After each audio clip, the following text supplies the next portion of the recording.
Bom dia, turma.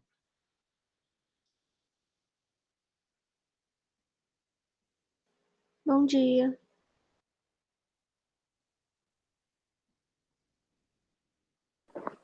Bom dia. Bom dia.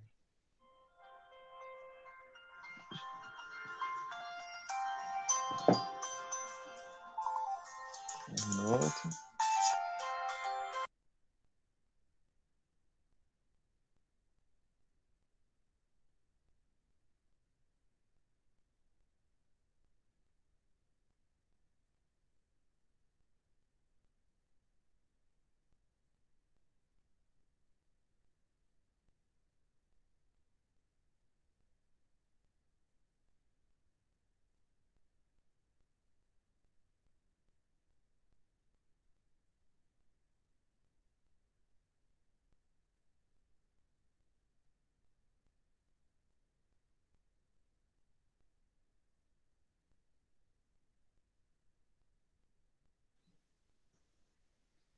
Bom, vamos lá, pessoal.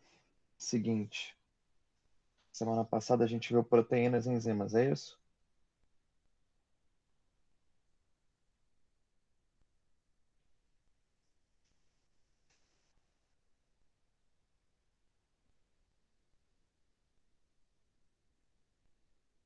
Estão todos aí?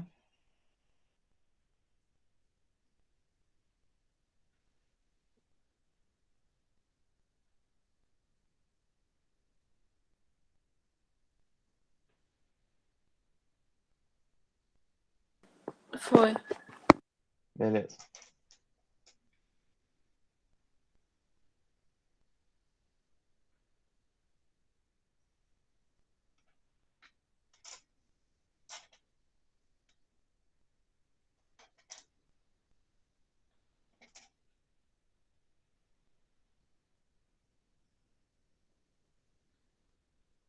Então, a gente vai precisar fazer o seguinte.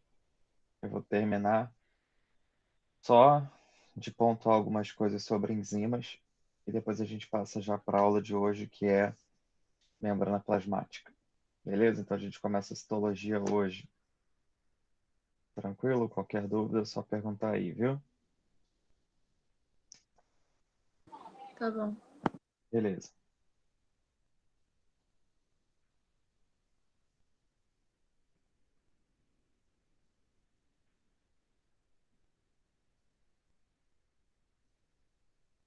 Estou projetando a minha tela para mostrar algumas coisas a vocês. Primeiro, enzima.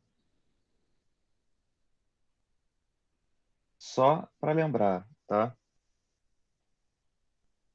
Lembrar que enzima, toda enzima é proteína e que ela serve para quê? Para diminuir a energia de ativação de uma reação, para facilitar uma reação. Como é que ela faz isso? Ela se liga a um substrato e aí ela vai converter ou quebrar esse substrato. Então, tem um encaixe perfeito, que a gente chama de chave-fechadura, onde há um encaixe, há uma conversão, uma quebra, então ela libera os produtos. Na química, na própria biologia, a gente pode ver isso também dessa maneira aqui. Tem um gráfico, né, onde uma reação ela depende de uma energia de ativação, né? Toda reação química depende disso. Só que quando você tem uma enzima, a energia que você vai precisar é muito menor para você atingir o seu produto do que sem a enzima. Então, a gente diz que a enzima é um catalisador, que ela vai diminuir essa energia de ativação aqui, tá? Isso é só para lembrar a aula de ontem. Eu queria frisar isso daqui para poder mostrar uma outra coisa, que são os inibidores enzimáticos, tá? Eu não sei se eu cheguei a comentar isso com vocês na semana passada, então eu queria relembrar.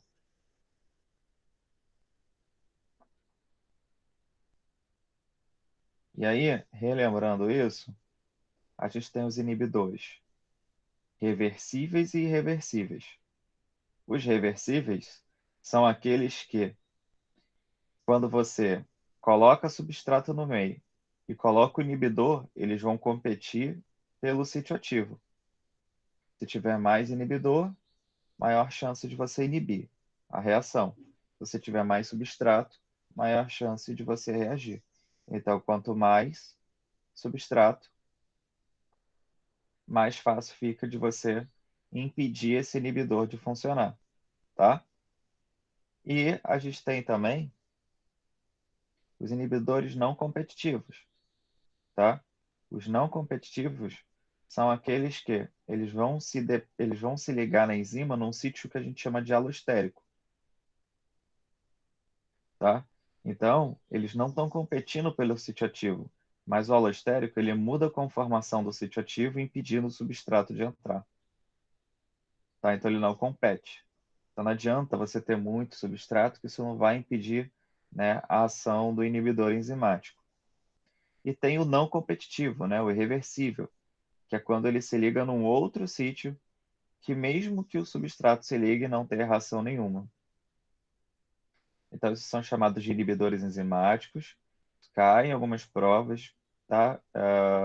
Específicas, não numa prova geral, geralmente não tem, mas numa prova específica, sim, dependente da faculdade que seja. Tá? Então, eu queria mostrar isso para vocês. Ficou alguma dúvida nisso?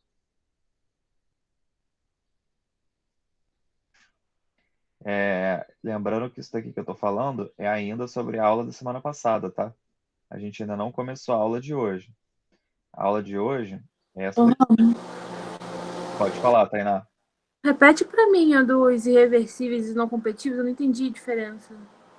Um, ele muda a conformação do sítio ativo. O não competitivo, ele muda a conformação do sítio ativo. Ele se liga em outro sítio e muda a conformação. E o incompetitivo, que seria o irreversível, né, ele vai, na verdade, se ligar, né, próximo desse sítio ativo e impedir a reação. Então, ele não compete por isso, nesse caso, tá? Porque ele vai impedir, ele vai inativar a enzima. Um não, um só muda a conformação do sítio ativo. Tá, O outro entendi. não muda a conformação, mas em compensação inibe a atividade enzimática. Tá, obrigada. Nada. Você pode mostrar o gráfico? Como é que fica? O gráfico, De enzima não competitiva e competitiva. vamos lá, posso sim. O gráfico é esse. Aqui a gente tem uma ação enzimática normal, aqui com os inibidores enzimáticos competitivos e com os não competitivos assim. É assim que fica o gráfico. Tá bom, obrigada.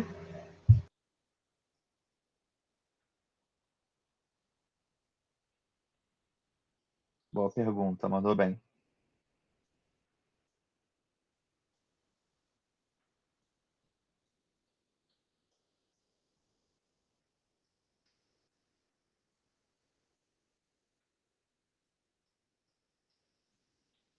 Bom, podemos então para a aula de hoje? Sim. Beleza.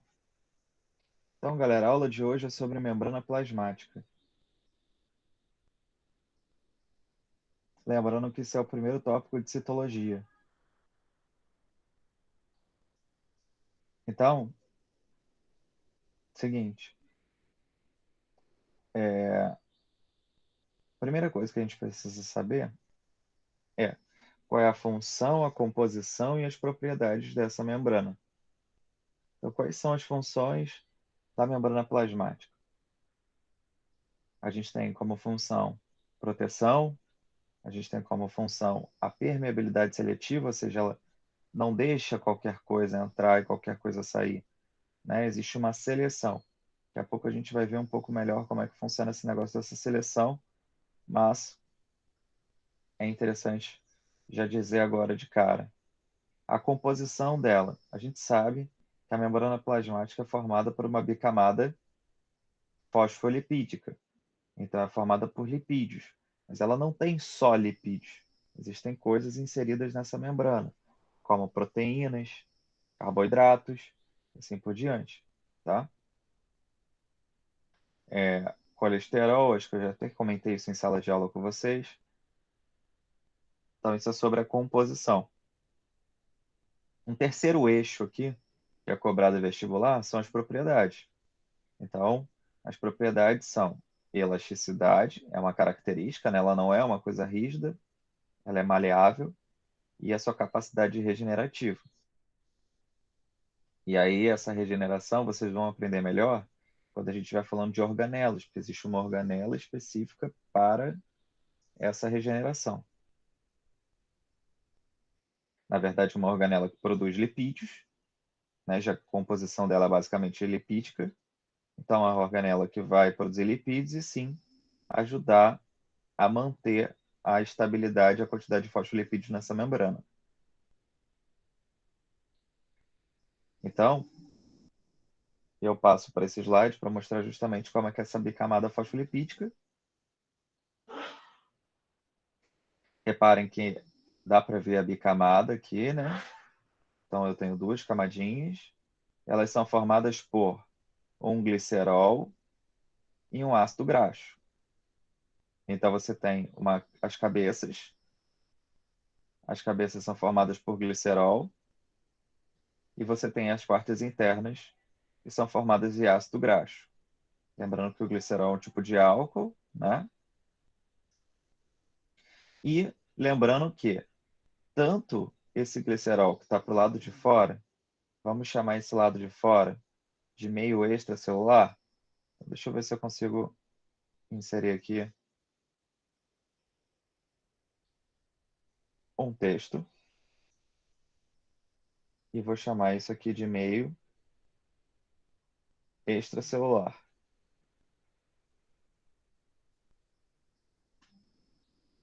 Que a gente chama carinhosamente de MEC. E vou colocar lá embaixo o meio intracelular. Eu vou chamar carinhosamente de MIC. Beleza?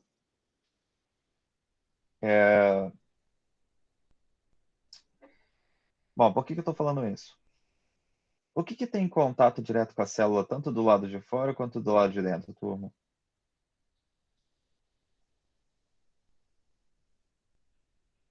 Água? A água boa? Água. Perfeito. Então, tem água para o lado de fora, água para o lado de dentro. Então, significa que essa água ela tem que estar em contato com um composto que seja molecularmente semelhante a ela, né? Que no caso tem que ser uma molécula hidrofílica. Então o glicerol ele funciona como a parte hidrofílica da molécula, né? Que molécula do fosfolipídio. Então ela fica voltada para o lado de fora por ser hidrofílica, tanto aqui no lado MEC quanto aqui do lado MIC.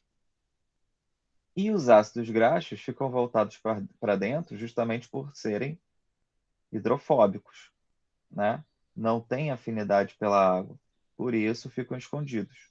Na verdade, eles, além de não ter afinidade, eles têm repulsa, né? Eles têm aversão, por isso eles ficam para dentro. Então, isso é importante. Beleza? Lembrando que a conformação do ácido graxo ele pode ser saturado ou insaturado. Não sei se vocês lembram disso. Saturado, quando as ligações, né, entre os ácidos graxos são próximas. Isso acontece mais em um ambiente que tem, eu falei isso em sala, que está com maiores ou menores temperaturas. Uma membrana plasmática com maior número de ligações saturadas. Alguém lembra? Menor temperatura? Menor temperatura, boa, Sara.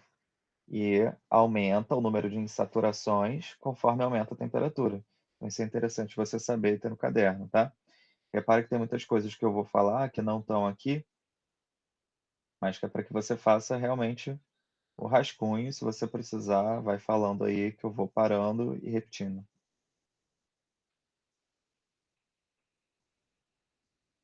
vou fazer o seguinte também. A Tainá tinha me pedido da outra vez para jogar o arquivo para vocês irem acompanhando pelo WhatsApp. Então, eu vou fazer isso agora, tá? Entrando no grupo para poder passar a aula para vocês. Ops, não é o grupo ali. Agora sim. Vamos lá. Então, quem quiser acompanhar, postando agora a aula. Belezinha? Obrigada. Nada. Então, dando continuidade aqui. Existem dois pesquisadores que propuseram essa conformação da membrana plasmática que a gente conhece, que é o Nicholson e o Singer. E nesse modelo, né, que eles formaram para a gente, esse modelo, ele não é, como eu tinha falado, um modelo rígido, ele é um modelo fluido. As membranas plasmáticas, elas não podem ser estáticas, porque senão, com a diferença de temperatura, elas iriam se desfazer. E a gente já viu, até por conta dessa questão das ligações saturadas e insaturadas, que isso não é verdade. Então, né, a gente chama esse modelo aqui de mosaico fluido, porque ela é formada por vários pedacinhos, por várias partes. Lembrando que eu falei que ela não tem só fosfolipídios, né? Não é só glicerol com ácidos graxos. Existe, por exemplo, as proteínas de membrana. Você tem as proteínas integrais, são aquelas que vão de ponta a ponta.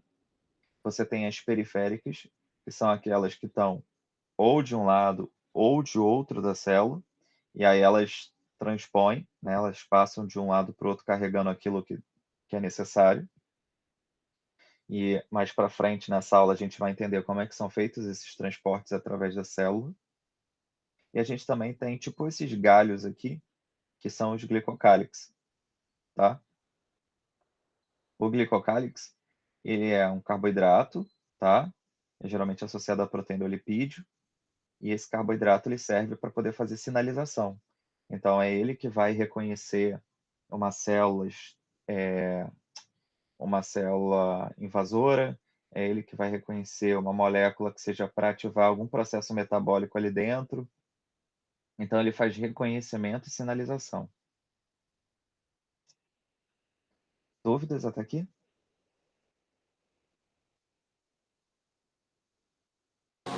Não. Beleza, eu queria lembrar vocês e fazer uma pergunta. Tá faltando alguma coisa nessa membrana que eu já tinha falado, que era o colesterol, né? Para que serve o colesterol, vocês lembram? Para fluidez da membrana? Perdão, Sara, não escutei. Para fluidez da membrana? Para a fluidez da membrana. Tainá também ia responder. Você pode completar para mim como assim a fluidez da membrana? Se as células estiverem mais. Ele é responsável por manter ela junta e promover o movimento, né? Perfeito, é isso. Tainá, lembra alguma coisa além disso?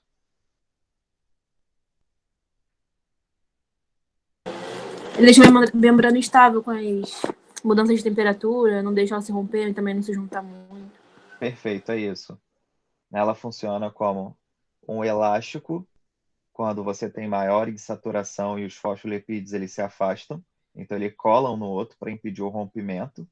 E no frio, quando os ácidos graxos estão pressionando muito uns aos outros, ele funciona como amortecedor. Então, ele tem essa capacidade de essa dupla função, né? Tanto para ambientes com temperaturas maiores, como ambientes com temperaturas menores. Então, se eu falar que ele garante elasticidade, não tá errado, não. Não, não. Mas de uma maneira mais ampla, ele ele permite a maleabilidade da membrana, né? Ele deixa a membrana maleável sem impedir, né? Perdão, sem impedir não. Sem permitir o rompimento dessa membrana na diferença de temperatura, né? É isso que ele faz. Ele permite a integridade da membrana com as mudanças de temperatura. É isso, de uma maneira geral. Mas, sim, ele confere elasticidade.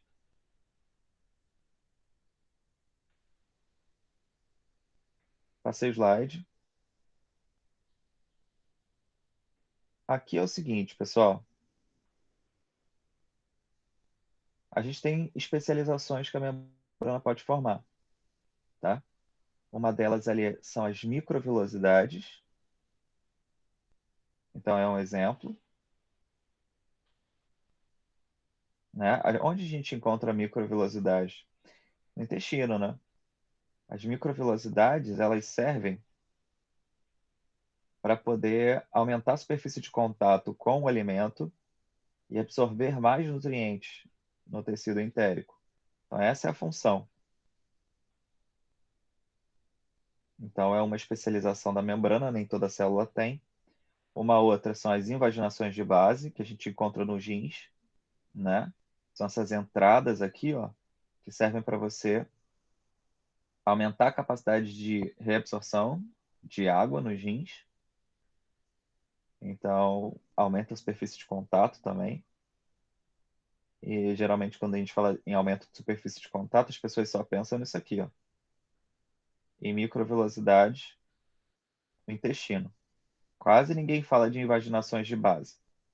E logo, se isso cai numa prova, dê 2 exemplos. A pessoa vai falar um e não vai falar o outro porque não sabe. Então, dê importância para os dois. Romulo, mas a microvelocidade é uma invaginação ou não? Não, a microvelocidade é uma evaginação, né? A evaginação é quando você projeta um pedaço da célula para fora. A invaginação é quando você projeta um pedaço da célula para dentro. Ah, tá. E tem mais no intestino grosso ou no delgado? No intestino grosso não tem, só tem no delgado. Beleza? Apesar que essa afirmação não tem, é muito grotesca, mas assim, o grande tecido que tem, de fato, é o delgado. Tá bom. Beleza. Então a gente tem aqui uma outra, né, imagem mostrando isso, para vocês verem que há uma separação ali, né, na integridade da membrana, são 2 camadas reais. Aqui a questão do colesterol dá para ver onde eles ficam inseridos aqui entre um ácido graxo e outro para promover essa maleabilidade. Então repare que tem vários colesteróis, são os verdinhos aqui, ó, em torno, as proteínas de membrana e os glicocálixes que eu vou falar já já. Então, é basicamente isso. No caso aqui era para explicar um pouquinho do colesterol, mas eu já falei.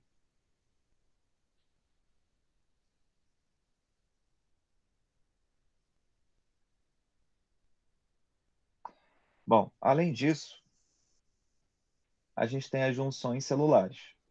As células se juntam formando tecidos, né?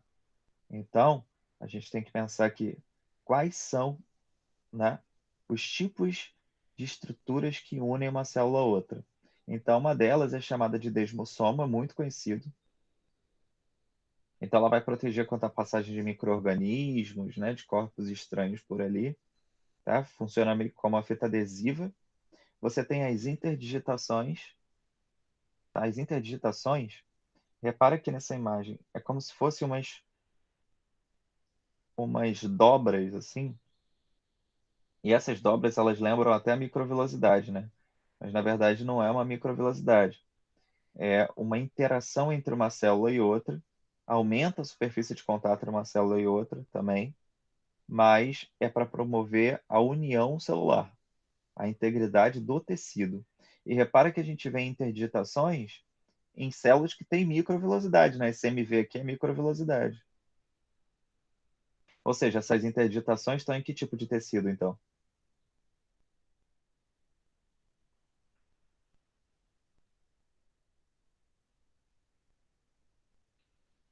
JTelemed, estão aí?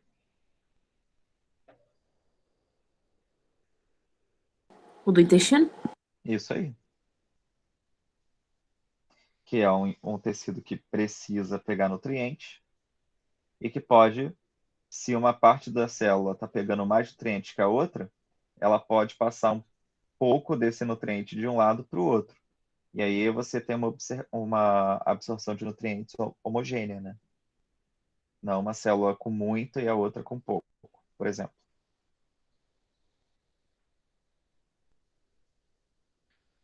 Então, Ainda sobre... Pode essas, falar. desculpa, essas junções, elas são diferentes de tecido para tecido? Tem tecidos que tem mais, tecidos que tem menos, é isso? Isso, cada uma vai ter mais um tipo de especialização, dependendo do tipo de tecido que você estiver Mas todos trabalhando. os tecidos têm. Todos os tecidos têm que ter. Tá. Só que vai ter um tecido que você vai ver mais interdigitação, vai ter outro que você vai ver mais desmossomo, e outros você vai ver mais, por exemplo, essas que eu vou falar agora. Tá bom, valeu. Beleza. Mas, João, Pode falar, Milena. esse desmossoma e interditação, eles são o quê? É proteína? É só Então, no caso do desmossomo, você tem proteína para poder fazer essa questão adesiva. No caso da interdigitação, é só uma reestruturação da própria célula para permitir, como se fosse uma microvilosidade. É como se você tivesse várias dobras formadas pela célula, não existe uma substância específica, para que você tenha uma interação maior entre uma e outra. É como se eu tivesse duas massinhas de cores diferentes e você colocasse uma do lado da outra e exercesse uma pressão sobre elas, amassando elas, e elas vão se juntando, assim, elas vão se misturando, porque uma vai pressionando a outra, então elas vão criando dobras entre si. Isso fica entre os fosfolipídios, é uma coisa tipo de fora, uma visão exterior? Boa pergunta. Pensa aqui nos fosfolipídios, na bicamada, e é essa bicamada sendo retorcida. É essa bicamada, uma entrando e invadindo a outra, entendeu? Invadindo uma outra bicamada. Entendi. Entendeu? Se cada célula tem a sua bicamada, então é uma sobrepondo a outra. Aí isso seria ali teria as Digitações. interditações, entendi. Isso aí. Beleza? Isso é bem complicadinho mesmo. Alguém tem mais alguma dúvida? Junção gap não aparece, não? Aparece gap também. A gente ainda vai terminar de falar elas e eu comento sobre gap com vocês. Eu tinha colocado aqui no slide as outras, né? Então, a gente tem aqui, por exemplo, as zonas oclusivas. As zonas oclusivas, e aí você conhece muito essa estrutura também como gap. O que seria gap? Grampo, né? Então, eu tenho aqui o grampeamento de uma célula com a outra. Repara que não é uma interdigitação onde você passa de um lado para o outro. Você tem ali mesmo pontuações dessa membrana plasmática, ou seja, dessa bicamada, que são grudadas, justamente para poder você ter uma maior adesão do tecido. Uma outra possibilidade que você tem ali de anexos, né, da membrana plasmática são as junções comunicantes. No caso das junções comunicantes, você tem passagem de moléculas entre elas. Então, aqui, você consegue uma maior comunicação tecidual. Nesse aqui, você tem uma menor comunicação tecidual, porque nesses tipos de junções aqui, você não tem essas passagens internas proteicas, no caso, isso são proteínas, né, que permitem a transposição de moléculas de um lado para o outro. Então, vai depender do tecido que você estiver trabalhando. Tecidos aonde você tiver menor comunicação, você encontra mais junções oclusivas. Tecidos aonde você tem maior comunicação celular, você encontra esses nexos comunicantes. Foi agora?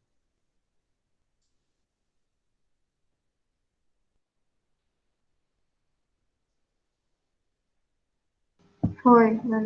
Beleza. Bom, então a gente basicamente aqui termina a parte estrutural. Tá? Então a gente já viu que ela é formada, a membrana é formada por uma membrana de fosfolipídios, né? Uma bicamada fosfolipídica, onde o modelo proposto pelo Nixon e Singer é o modelo de mosaico fluido, é um modelo com permeabilidade seletiva, então ela só deixa passar determinadas coisas e outras não. A gente vai ver a partir de agora, quando a gente estudar transporte pela membrana plasmática, né? E que pode apresentar especializações em seus tecidos. Podem ser microvilosidades, desmossomos, interdigitações, zonas oclusivas e nexos comunicantes. Então, são todas essas, né? Cada uma com uma função diferenciada. Então, esse slide é mais um resumo para que você não se perca na hora de estudar. Tendo dito isso, a gente passa então para os tipos de transporte pela molécula, ou pela célula, perdão, que vai levar uma molécula de um lado para o outro. A gente tem dois tipos básicos e um terceiro que é um pouco mais tranquilo de se estudar. Então, eu tenho o transporte passivo e ativo, que eu acho que a maioria já conhece. E eu tenho o em grandes quantidades, tá? E esse daqui, a gente não chama nem de passivo nem de ativo, porque ele leva em consideração uma passagem da célula, de um pedaço da célula como um todo. Então, ele acaba retirando um pedaço da célula ou recebendo, né? Tipo, invaginando um pedaço da célula como um todo, né? Geralmente influencia aqui, ele tem como parte a formação de vesículas, né? Que são pedaços das células que vão para fora ou para dentro. Então, eu tenho esses três tipos básicos. No caso do passivo, a gente tem, né, a ausência de gasto energético para esse tipo de transporte. No caso do ativo, a gente vai ter gasto energético nesse tipo de transporte. E em grandes quantidades, você vai ter gasto energético de qualquer maneira. Então, são as diferenças básicas dos três tipos. Beleza? E a gente vai aprofundar cada um deles. Aqui é só relembrando o básico, tá? Bom, aqui eu queria destacar para vocês justamente a questão da permeabilidade seletiva. Isso é muito importante, pode cair em qualquer tipo de prova, tá? Então, se eu passo algumas substâncias e outras não, significa que eu não tenho uma permeabilidade total da membrana. Então, se passa alguma coisa e outra não, ela é semipermeável, não permeável. Isso vai ser muito importante, por exemplo, para estudar osmose. Alguém saberia me dizer um exemplo de membrana semipermeável que a gente encontra por aí para poder fazer experimento? Alguma estrutura que seja semipermeável? A gase? Então, a gase, ela é semipermeável se você for pensar em questão sanguínea, mas os poros são grandes, né? Então, assim, por exemplo, coisas menores, sais minerais, passam com facilidade. Então, ela não é considerada semipermeável por isso. Mas uma membrana que seria semipermeável é a do córeo do ovo. Já cozinharam o ovo e tem tipo uma membrana que fica colada na casca? Aham. Então, essa membrana, ela é semipermeável. Por que ela é semipermeável? Porque ela permite a passagem de algumas coisas, mas outras não, no sentido microscópico, tipo sais minerais, etc. Ela consegue fazer essa barreira. Então, isso sim. E, pô, pensa, Uma gase, os poros são bem maiores do que a de um córeo. Então, é um exemplo aí, tá? Só para vocês saberem mais ou menos o que seria essa membrana semipermeável. Bom, então eu coloquei aqui para vocês que há uma divisão, né? Eu até tirei aquela terceira que seria o das grandes moléculas, isso eu vou falar depois, lá no final da aula. Mas a gente tem o transporte passivo e ativo. O transporte passivo é onde não há gasto energético. Existem tipos dele, a gente já vai falar daqui a pouco, tá? Já o ativo, há gasto energético. Eu queria até, inclusive, tentar destacar logo isso daqui, que é o seguinte. Existem 3 tipos básicos de transporte passivo. Vocês sabem quais são? Alguém lembra? Eu vou destacar aqui na própria imagem, para vocês irem acompanhando comigo. E vocês vão fazendo, por favor, a inclusão disso aí. Mas a gente tem o transporte passivo, né? Chamado de difusão simples. A gente tem o transporte passivo chamado de difusão facilitada. E a gente tem o transporte passivo chamado de osmose. Beleza? E aí, seguinte, eu vou falar de cada um deles. Mas eu queria já destacar quais são as diferenças básicas que você encontra aí nesses tecidos. A primeira é o seguinte. Só um minutinho. A primeira é o seguinte. A difusão simples, ela ocorre na própria membrana plasmática. Então, deixa eu puxar isso para cá.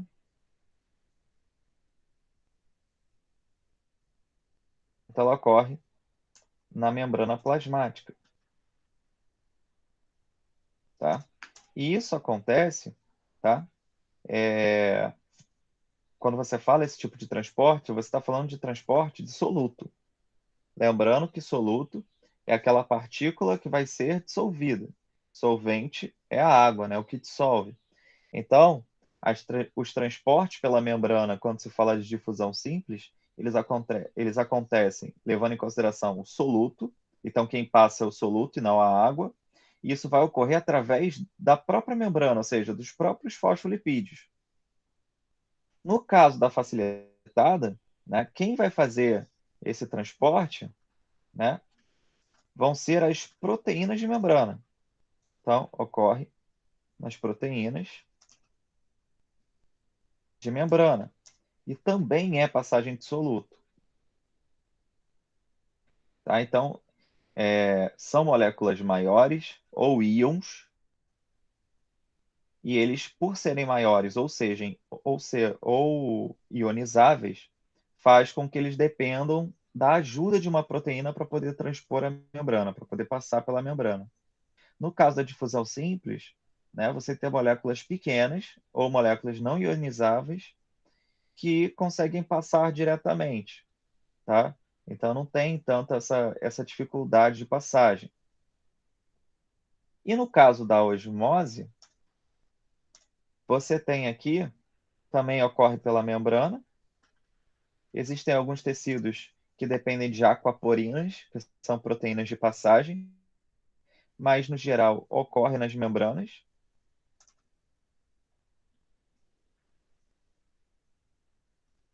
E ela é a passagem dissolvente. Por isso, a gente diz que a osmose ela é um caso de exceção do transporte passivo. Agora, o que significa ser passivo e o que significa ser ativo, né? O que significa ser passivo, galera, é que a gente está trabalhando com um tipo de transporte que vai a favor do gradiente de concentração.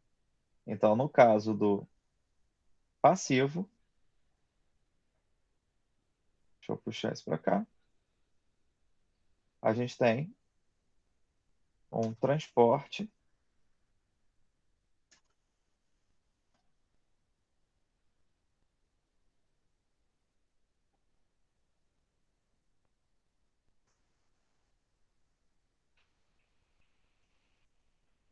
a favor do gradiente de concentração.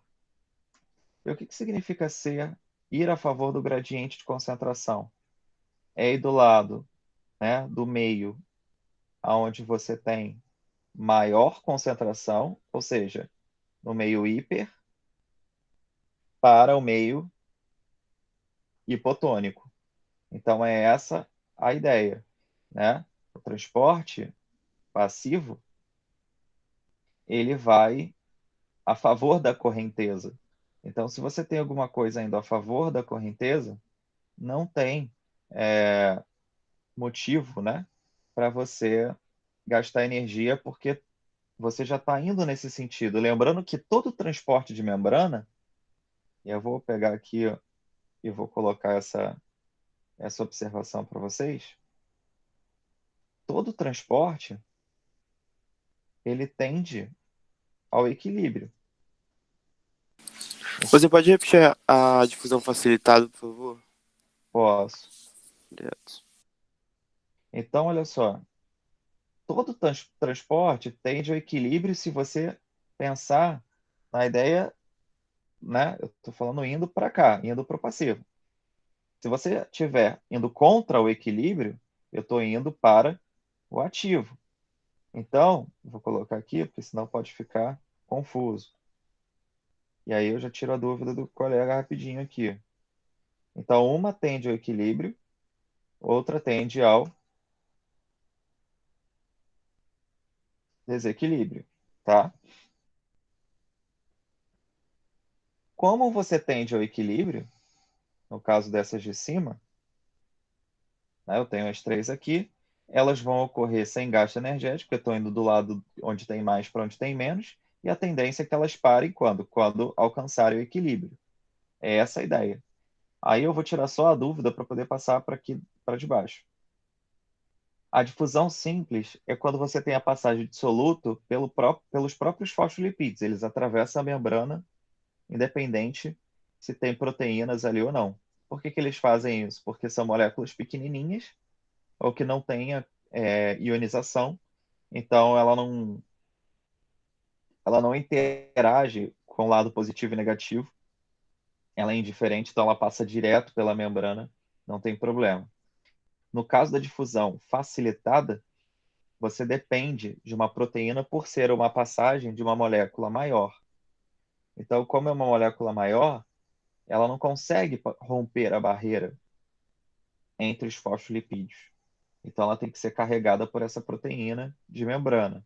Ou pode ser um sódio, um potássio, que também são ionizáveis.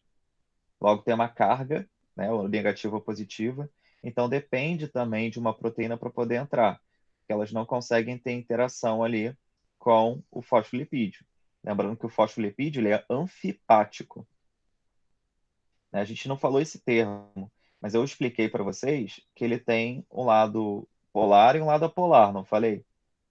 Então, se ele tem um lado polar e um lado polar, é porque ele é anfipático, ele tem duas polaridades diferentes. Beleza? Consegui tirar a tua dúvida?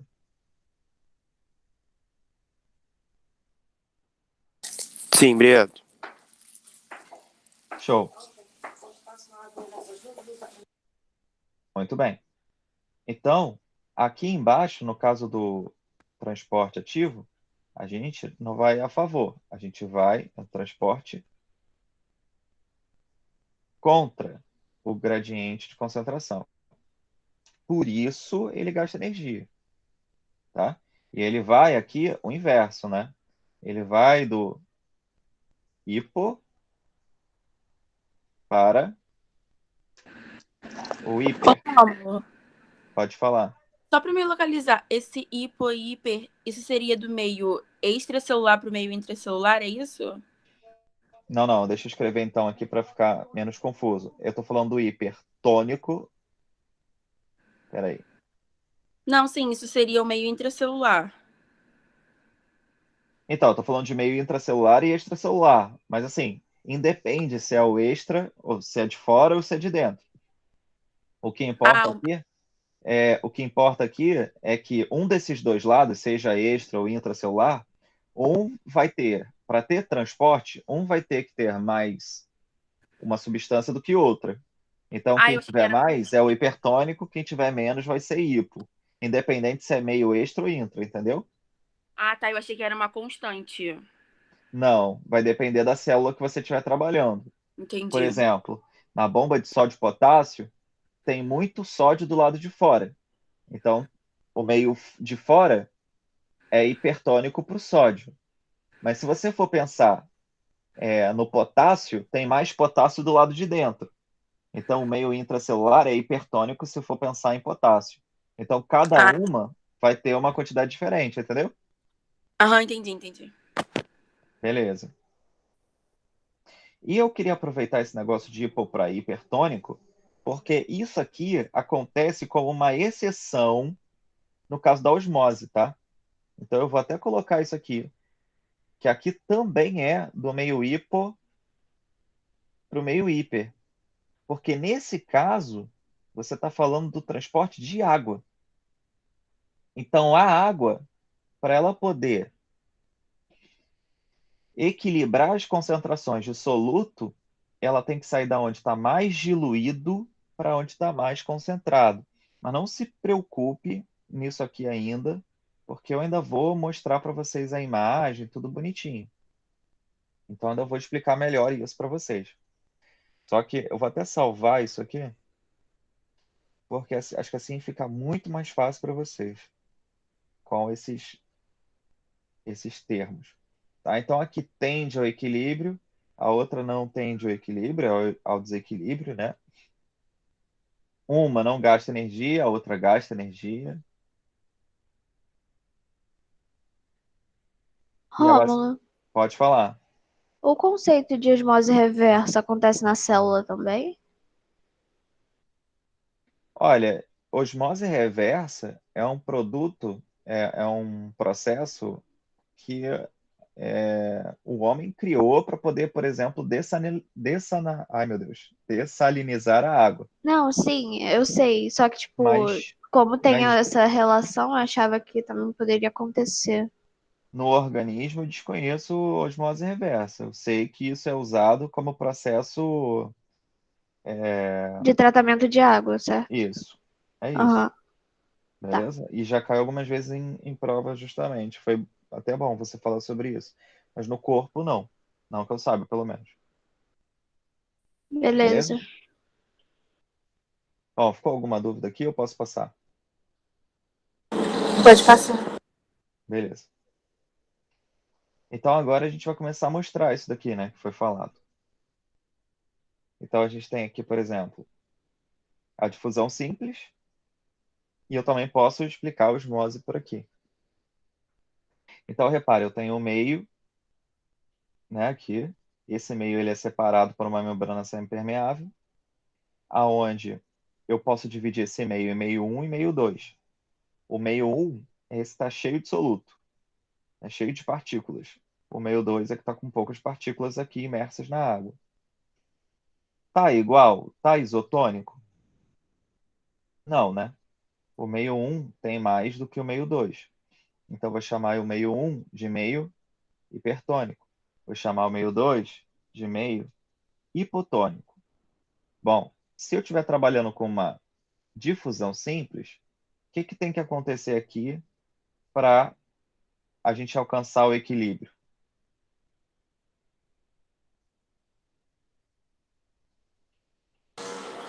O soluto passado meio hiper pro hipo.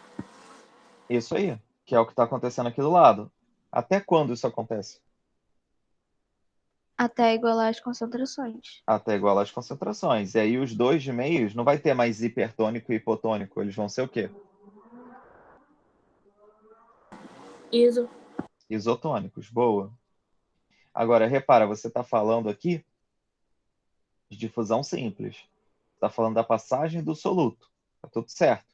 No caso da osmose, como é que a osmose também propiciaria o mesmo equilíbrio? O que ela faria? Ia passar a água do meio hipo pro hipo. Isso, ia passar a água do meio hipo para o hiper. Então, o volume de água no meio 1 ia ficar muito maior para poder diluir esse soluto todo. O volume de água no meio 2 ia ficar bem menor, porque não precisa de muita água para poder dissolver esse pouco soluto. E aí, no final do processo, você teria os dois meios isotônicos com uma diferença: o volume de água.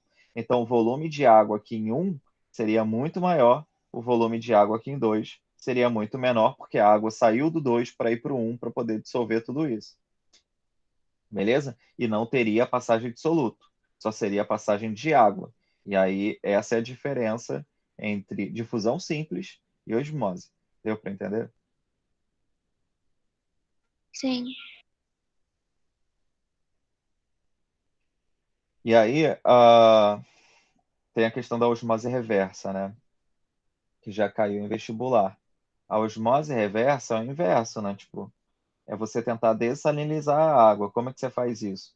Puxando a água da onde está muito concentrada, tipo a água do mar, para um outro meio onde você tem a menor concentração de sais. Só que se você está fazendo o processo invertido, você gasta energia, né? Então existe um gasto absurdo, gasto energético, para você promover essa passagem da água de onde tem mais soluto para onde tem menos soluto. A gente chama isso de osmose reversa. Eu conheço isso em tratamento de água, não é uma coisa nova, uma coisa já antiga. Esse processo ele não é 100% eficiente. Quem costuma fazer muito isso são os navios de guerra. Então, navios de guerra, como passam muito tempo fora, acabam promovendo esse tipo de processo para sobrevivência dos tripulantes, né? Para a utilização de água, de coisas básicas. Porém, como não é um processo 100%, né? E o excesso de sais no nosso corpo pode provocar problemas gastrointestinais, né? Então, isso não é muito comum, né? Muito corriqueiro. Quem usa muito esse tipo de processo também são alguns países orientais, né? Por conta da briga, da guerra pela água, né? Então, no Oriente Médio, por exemplo, você encontra as principais empresas que trabalham com isso são de lá, né? As principais pesquisas, justamente por conta da escassez de água nessas regiões.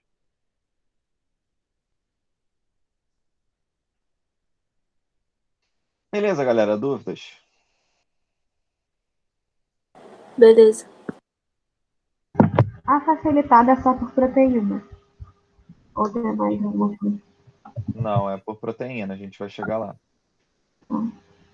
Então, a diferença aqui entre a simples e facilitada, como foi colocado, é justamente, né, a questão por onde ela passa. Então, a difusão simples é pela bicamada fosfolipídica, a facilitada é através de proteínas carreadoras, proteínas que vão ajudar na passagem. E isso acontece porque a gente tem moléculas maiores, como glicose, galactose, aminoácidos. Então, eles acabam sendo grandes em relação aos poros da membrana. É como se eu tivesse a gase, como vocês falaram, né? E aí, nessa gase, passa algumas coisas que são pequenininhas pelos poros e outras não passam. Então, a ideia é essa. E o que não passa tem que ter uma proteína para poder passar. Então, aqui está o exemplo de uma difusão facilitada, né?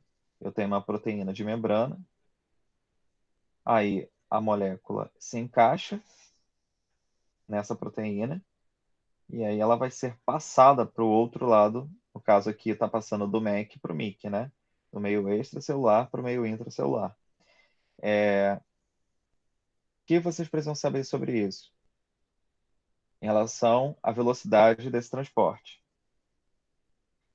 Seguinte, se eu dependo de uma proteína para poder passar, não adianta você aumentar o substrato demais, porque vai chegar uma hora que você vai ter uma saturação da velocidade de transporte dessas proteínas. Então, essas proteínas, eu tenho 10 proteínas.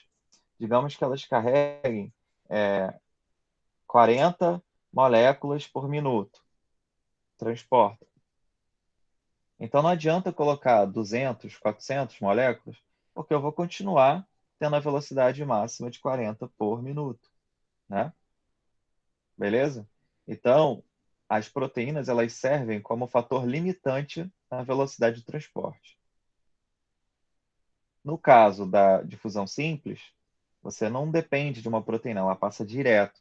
Então, o único limitante é a diferença de concentração do meio externo com o meio interno. Então, a difusão simples é bem mais rápida, certo? Sim.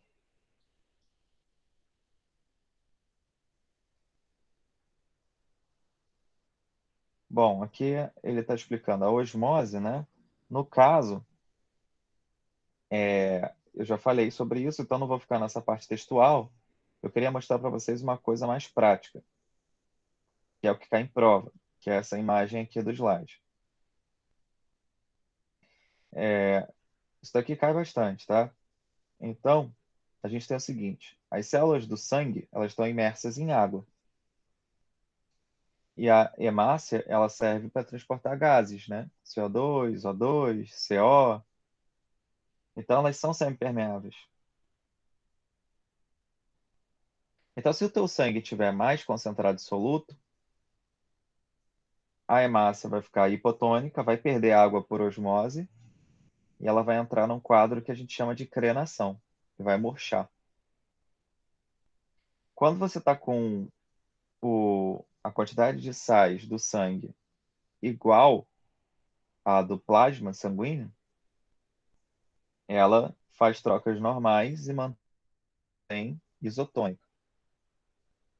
Caso você tiver com sangue hipotônico, ou seja, as suas células sanguíneas estão com concentração mais elevada do que o plasma, então você incha essa célula, tá? E aí você fica com ela túrgida, beleza? E inclusive ela pode estourar, tá? Que aí a gente chama de hemólise. Esse termo cai também, tá? Então eu vou até colocar aqui para vocês lembrarem que o termo hemólise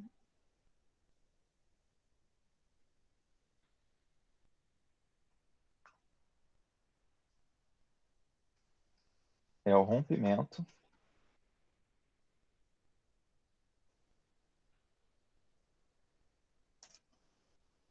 das hemácias túrgidas. Ops.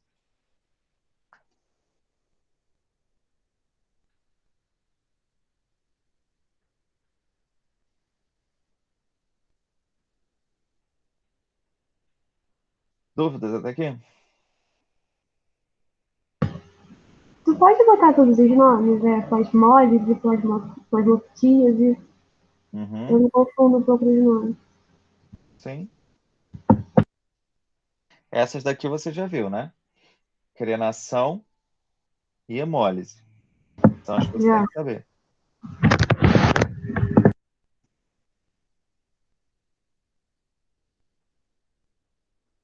Agora nas de baixo.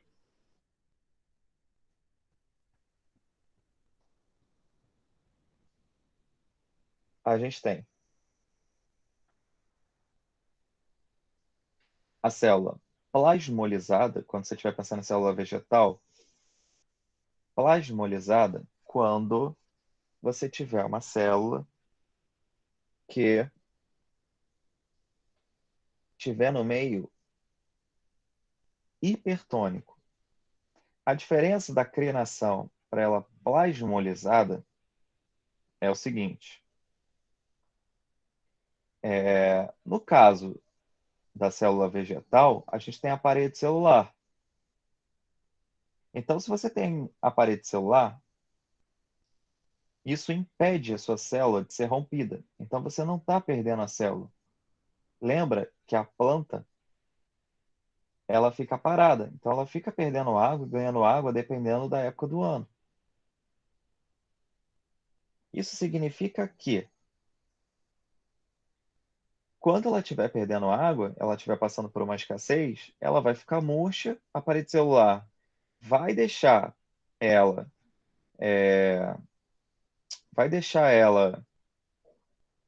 naquela conformação ali, né, de escassez de água. Porém, quando você mudar e tiver maior quantidade de água no meio, ela volta a inchar, né? Ou seja, se ela estiver no meio hipotônico, ela volta a receber água por osmose até chegar em sua turgidez.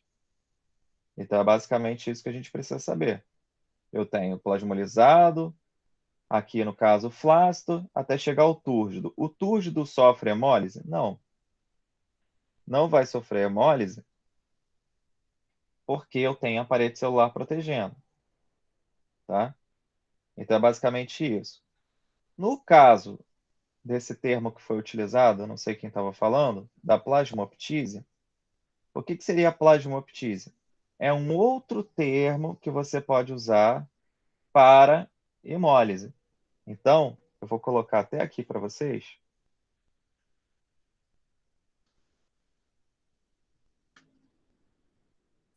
Que esses termos realmente confundem vocês, tá? Então, plasmoptise, vou tentar diminuir um pouquinho isso aqui.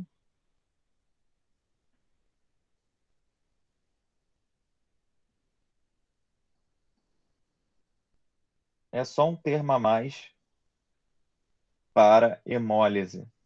Então, eu tenho quais termos você tem que saber para o vestibular? Crenação, hemólise, plasmoptise, célula plasmolizada, plasmólise e turgidez. É isso que você precisa saber.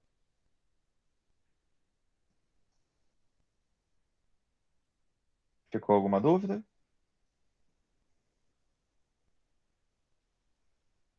Não foi, obrigada. Beleza.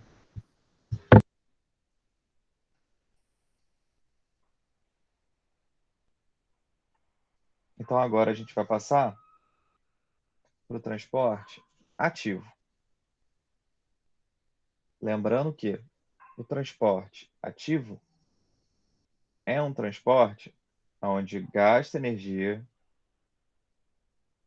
vai contra o gradiente de concentração e, além disso, ele depende de proteínas transportadoras. Então, ele se assemelha um pouco com a difusão facilitada, com a diferença de que precisa de energia para poder fazer esse transporte, que é contra o gradiente, diferente da difusão facilitada, que era a favor do gradiente de concentração.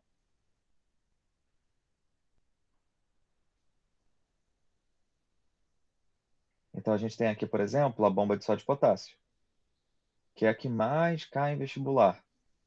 Ao invés de eu falar o texto, eu vou deixar o texto de apoio para vocês e vou explicar pela imagem, porque eu acho que é mais didático, tá?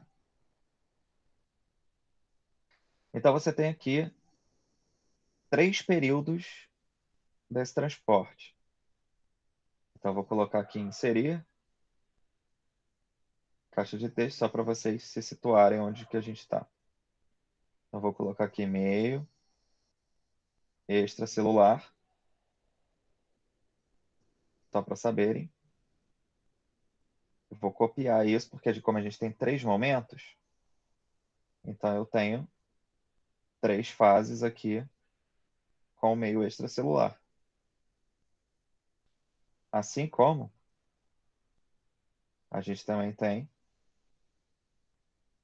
se tem o meio extra, tem que ter o meio intra. Então eu vou colocar aqui as duas do meio intra para vocês.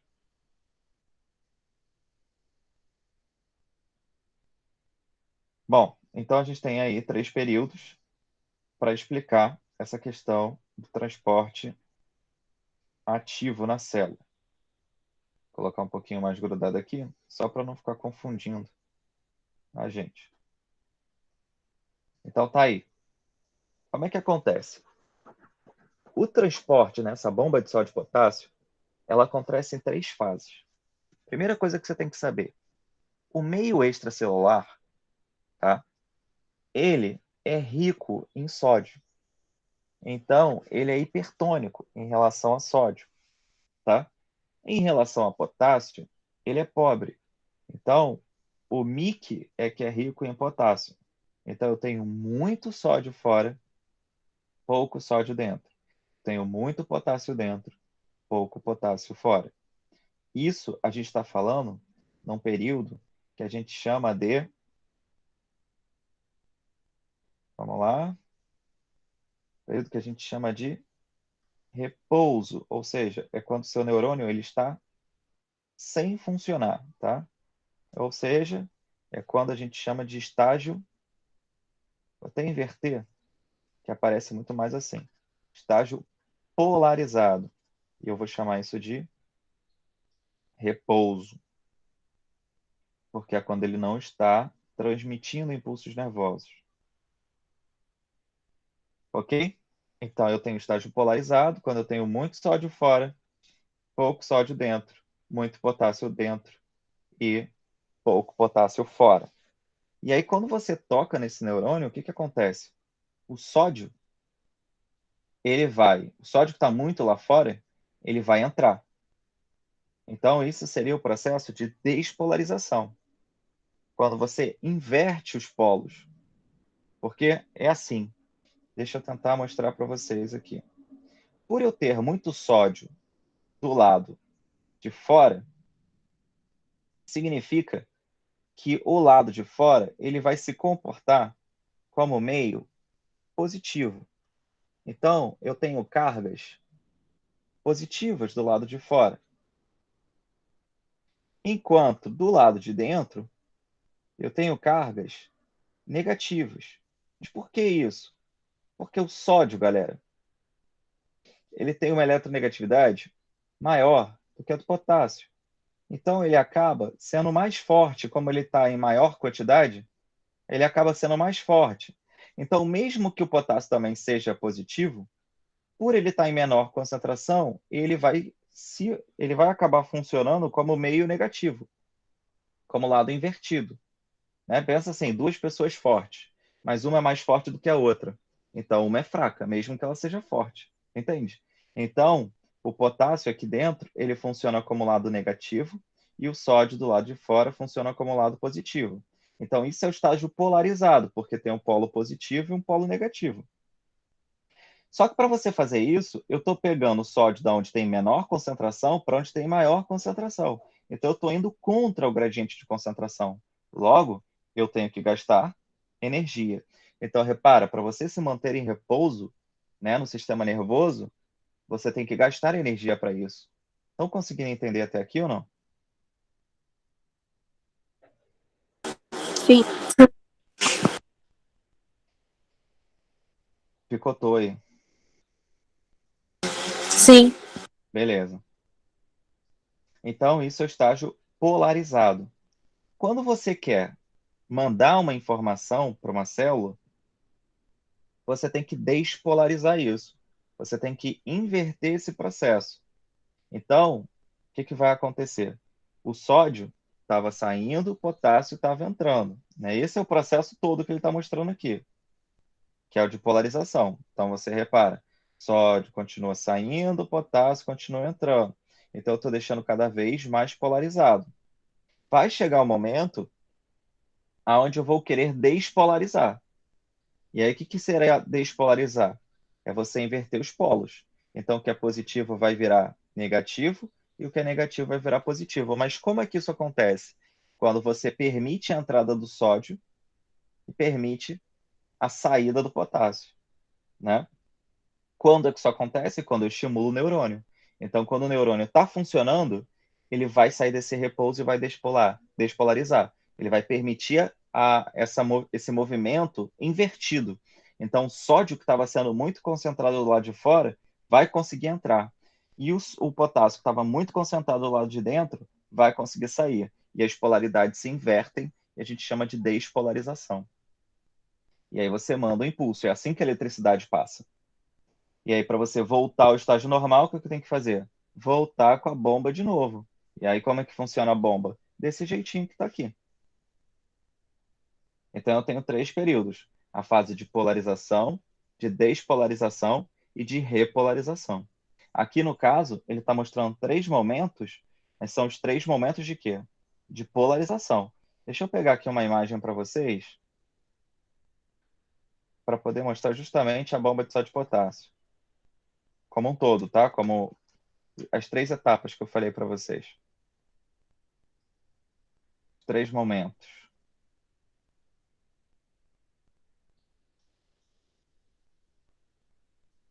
Então, aqui, ó, você tem... Ainda não era essa imagem que eu queria. Mas você tem a saída do sódio, né? Você tem a entrada de potássio. Mas ela não mostra as 3 ainda. Espera aí que eu vou pegar uma para vocês verem. Deixa eu ver se eu pego uma imagem melhor.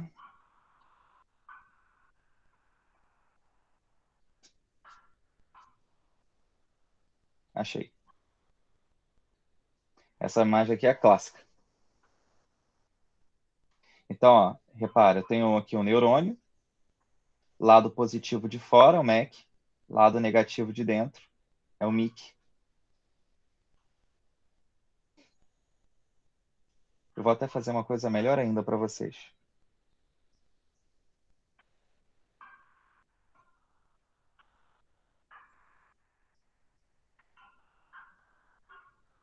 Eu vou colocar isso no material de vocês e depois eu remando.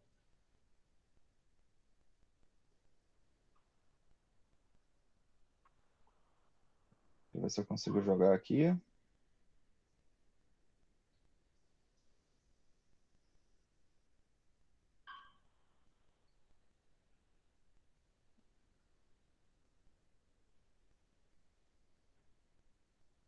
Ó, vamos fazer isso aqui juntinhos. Então eu tenho um estágio, né? Vou até copiar já desse que está feito. A gente tem o estágio polarizado, que seria esse estágio aqui. A gente tem o estágio de despolarização,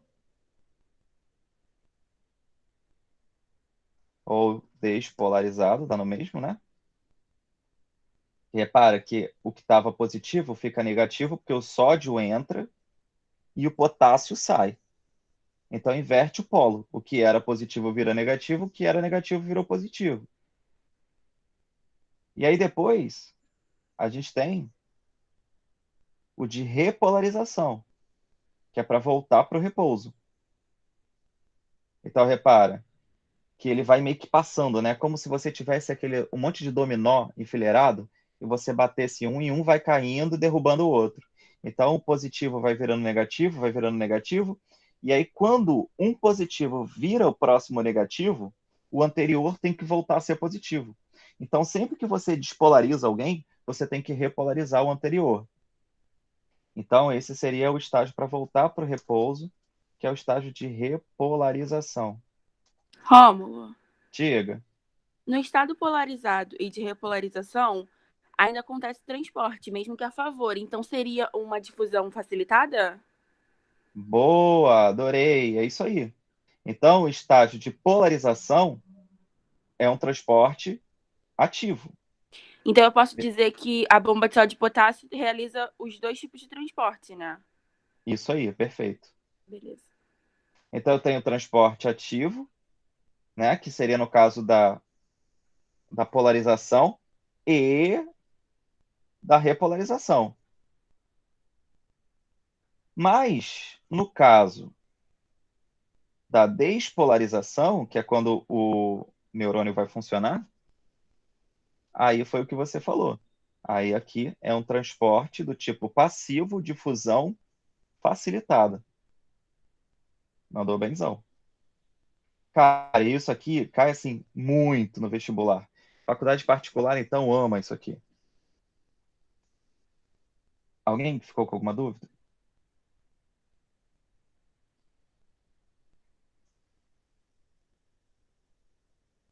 Não, Isso é pera, bem difícil. não é o contrário? Fala. O polarizado, que seria. O polarizado está a favor do gradiente de concentração, porque está em repouso. Então, aí seria difusão, transporte passivo com difusão facilitada, né? Eu vou voltar no slide para você ver que não. Aqui é o polarizado e repouso. Então, eu tenho muito sódio fora. É até bom deixar isso claro aqui, porque pode confundir mesmo. Então, vou colocar aqui, hipertônico para sódio. E aí eu já explico. Então, olha só. Você tem o meio que é hipertônico de sódio, que é o Na+. Repara que o sódio está saindo da onde? Tem menos para onde tem mais. Então, isso é a favor ou contra o gradiente? Contra. Se é contra, é transporte ativo ou passivo? Ativo. Ah, entendi. Beleza? Então, ele Uhum. está indo do hipotônico para o hipertônico. Isso é o polarizado. Então, é isso aqui, é o primeiro. Repara que quando despolariza, o sódio, que está muito aqui fora, o que ele faz? Aqui na imagem de baixo. Ele está entrando. Aí, entendi. E aí, sim, se ele está indo a favor da correnteza, tem muito para onde tem pouco, aí é transporte passivo por difusão facilitada. E a única função da bomba de sódio e potássio é a transmissão de impulsos nervosos, né? Aqui é um exemplo. Existem bombas de sódio e potássio em outras regiões do corpo que também vão fazer isso para poder carrear sódio para um lado ou para o outro. Mas assim, não é só aqui não. Mas aqui é o principal, é onde você tem mais. Beleza. Isso acontece nas plantas também, bomba de sódio e potássio, né? Aonde? Nas plantas. Acontece. Mas aí é para fazer o quê? Porque nesse caso é para transmissão de impulso nervoso. Nas plantas é para quê? Então, você precisa de sais minerais nas células para você ter metabolismo, para você ter as reações químicas. Então, se você quer carregar sais minerais para dentro da célula, você vai precisar gastar energia. Porque você tem que pegar de onde tem menos para onde tem mais. Então, você vai ter bomba de sódio e potássio. Agora, para qual reação específica? Tem várias, eu não tenho como especificar uma para você. Tá bom. Beleza? Então, assim, se você entendeu isso, fica faltando só uma coisa que pode aparecer em prova, chamar de transporte ativo secundário. Como isso não é uma coisa muito comum de aparecer, apareceu na prova da UERJ, já vi na Souza e na Unigran, mas não é sempre. Então, eu vou colocar aqui só para vocês verem isso. Transporte ativo secundário. O primário é isso que eu expliquei para vocês, tá? Vocês vão perguntar, mas o que é o primário? O primário é esse que eu já falei. O secundário, deixa eu ver se eu consigo uma imagem melhor. Essa está pequenininha.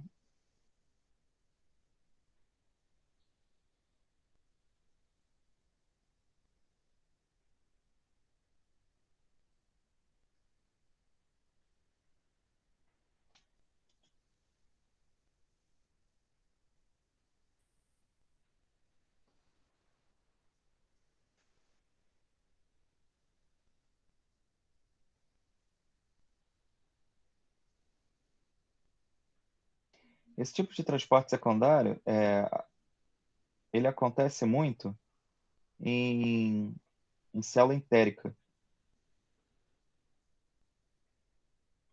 Bom, vê se vocês conseguem enxergar aí nesse cantinho aqui o seguinte. Você tem aqui as células entéricas, tá? E aí, a gente tem o seguinte aqui. Você tem a bomba de sódio e potássio, né? Essa bomba de sódio e potássio, ela gasta energia. Esse gasto energético que está acontecendo aqui dentro da célula, ou seja, no lado intracelular, essa energia daqui, ela serve para você ter o bombeamento de glicose da onde tem menos glicose para onde tem mais. Porque aqui, ó, dentro da célula tem muita glicose porque ela está absorvendo. Vai chegar um ponto que vai ter mais glicose aqui dentro, concentrada, do que do lado de fora onde você comeu. Só que você ainda quer continuar pegando glicose. Então, a bomba de sódio e potássio lá dentro vai gerar energia para você pegar mais glicose que está do lado de fora e entupir ainda mais aqui dentro. Então, para você aumentar a absorção de nutrientes, você faz esse transporte ativo secundário. Por que a gente chama de secundário? Porque não é lá que está gastando energia para poder pegar a glicose. É aqui dentro. Então, você gasta energia aqui dentro para essa energia ser usada lá fora para buscar essa glicose. Deu para entender? Ou ficou confuso? Fala para mim. Eu não entendi, Romulo. Vamos lá, Tainá. Seguinte. Eu tenho aqui a célula do intestino. Aqui é a parte de dentro, que está em contato com o sangue.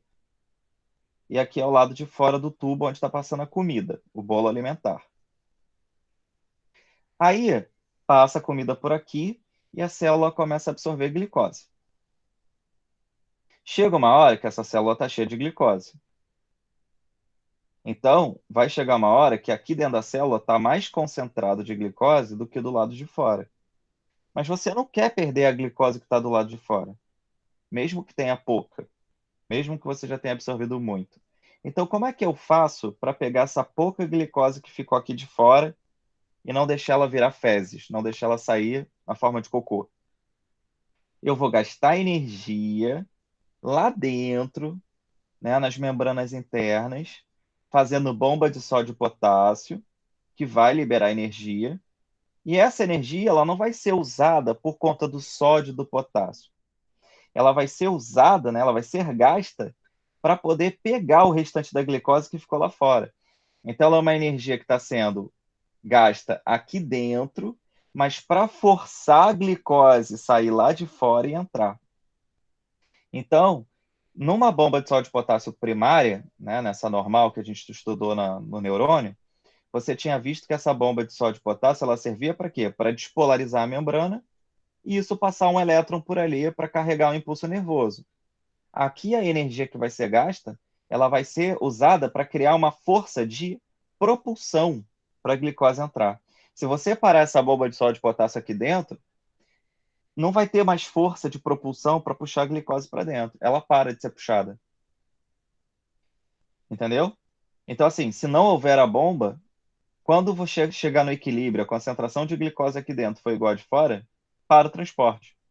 Agora, se você tiver a bomba de sódio e potássio, a energia gasta, ela cria uma força para a entrada de mais glicose, mesmo que você já tenha estabelecido o equilíbrio. Ficou um pouco mais claro agora, Tainá? Sim, entendi, valeu. Beleza. Então, isso a gente chama de Romulo, transporte ativo secundário. Fala. isso só acontece nas células do intestino? Não, no rim também acontece. Tem alguns outros que acontecem, mas os que costumam cair é no intestino. Se por acaso cair no rim, é o mesmo processo, tá? É uma bomba que vai gerar energia para poder reabsorver alguma coisa em maior concentração. Beleza. Bom, então eu destaquei aqui para vocês a principal. E aí falta o último e terceiro tópico, que é aqueles que são carregados em grandes partículas, né? Então a gente não chama nem de passivo nem de ativo. É transporte através da membrana.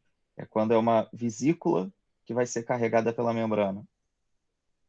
Então a gente pode ter uma chamada de endocitose, quando é uma partícula grande entrando na célula. Isso pode acontecer por fagocitose ou pinocitose, ou pode ser quando eu estou liberando uma partícula da célula, uma partícula grande através de vesícula, a gente vai chamar de exocitose.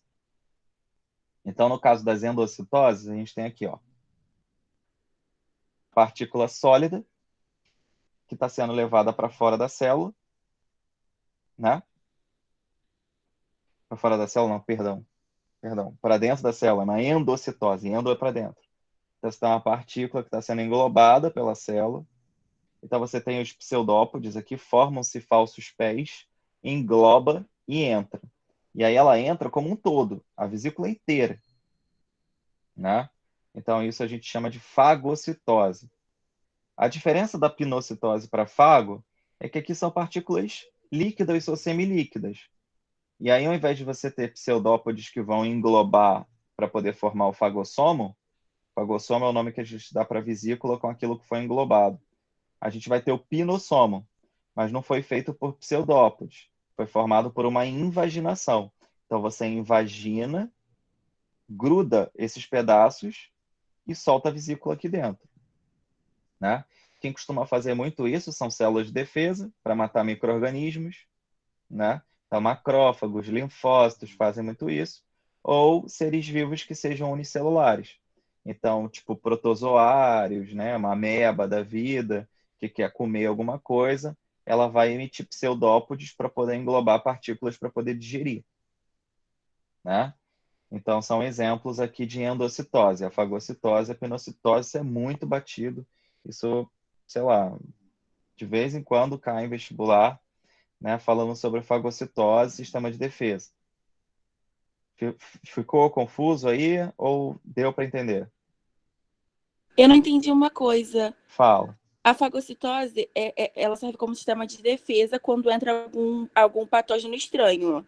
E aí, Correto. ele engloba esse patógeno e manda para dentro da célula para ser destruído? Para poder destruir uma bactéria, por exemplo. Mas por que seria para dentro da célula?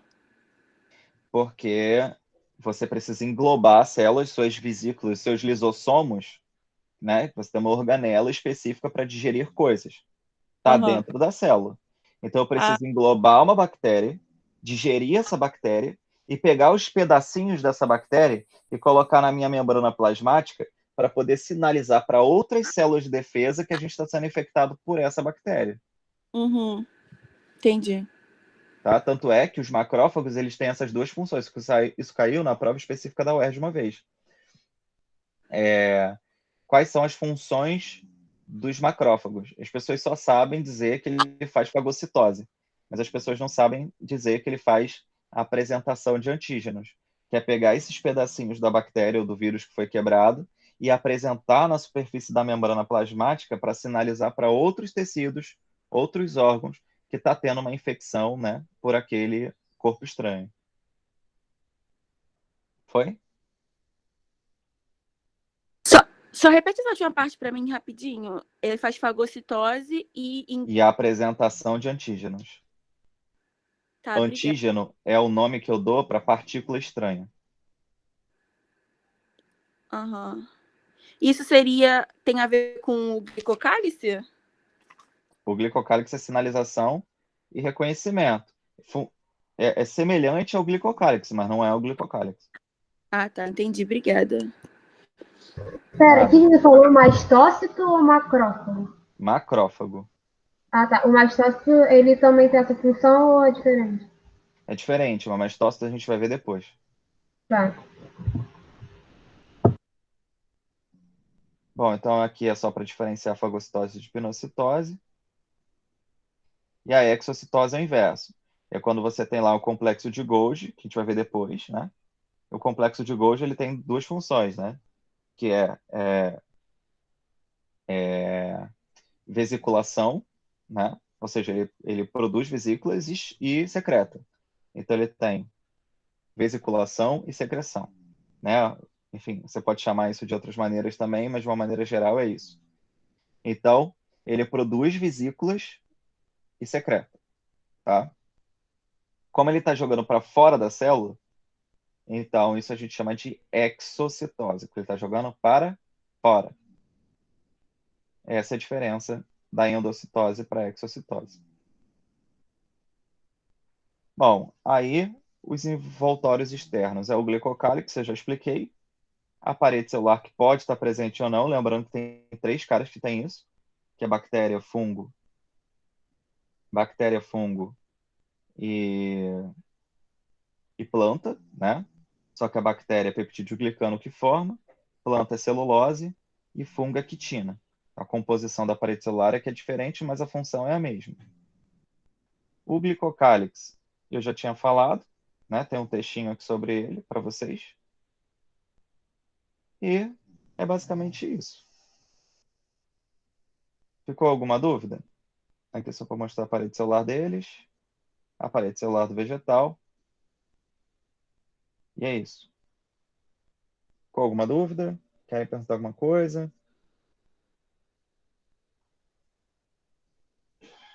Tudo bem. Beleza. Foi uma aula extensa, é uma aula com bastante informação. Se eu não me engano, quinta-feira tem a oficina com a Kemily. Tem mais exercícios, além dos que eu passei para vocês. Se alguém ficar com alguma dúvida nessa aula de exercícios, já podem fazer todos. Se alguém ficar com alguma dúvida nessa parte, pode me chamar, tá? Espero ter ajudado vocês e é isso. Uma ótima aula daqui a pouco. Quinta-feira a gente se encontra para poder ver Biologia 2, tá? Tá, valeu. Valeu, galera. Então, um abraço para vocês, uma ótima semana.